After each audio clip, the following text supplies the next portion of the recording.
Wait, you mean to tell me surgeons get days off? Well, let's discuss it. Hey everyone, it's Dr. Jeremy Briner, bariatric and foregut surgeon, and today I thought I'd take you with me into Atlanta on one of my days off. Because yes, believe it or not, surgeons do get days off. So after drinking my first coffee of the day, I helped my wife get our 2-year-old ready to head into the city. Today we are on a mission to try and find a side table for our living room. So we are heading into Atlanta to go to Scott's Antique Market, which we've heard has a huge selection of vintage goods.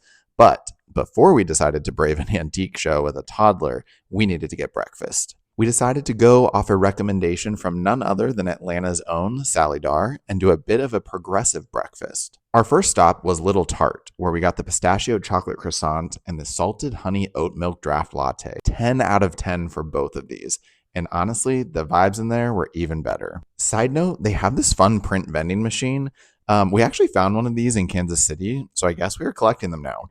Pretty appropriate to get the croissant, if you ask me.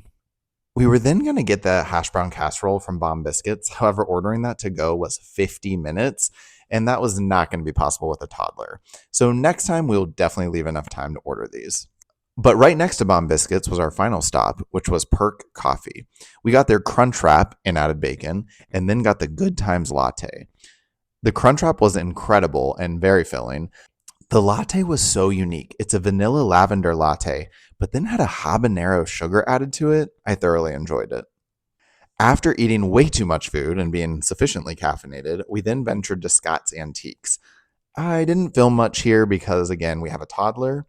Pro tip about Scott's, there are 2 locations, which is not well advertised, so make sure you check out both.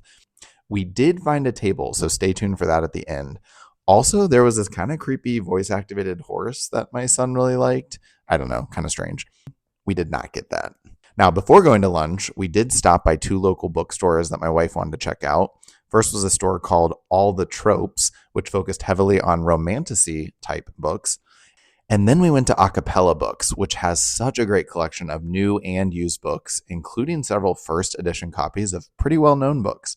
I highly recommend checking them out. We ended our time in Atlanta by getting lunch at Velvet Taco, another recommendation, this time by our friends Allie and Kat.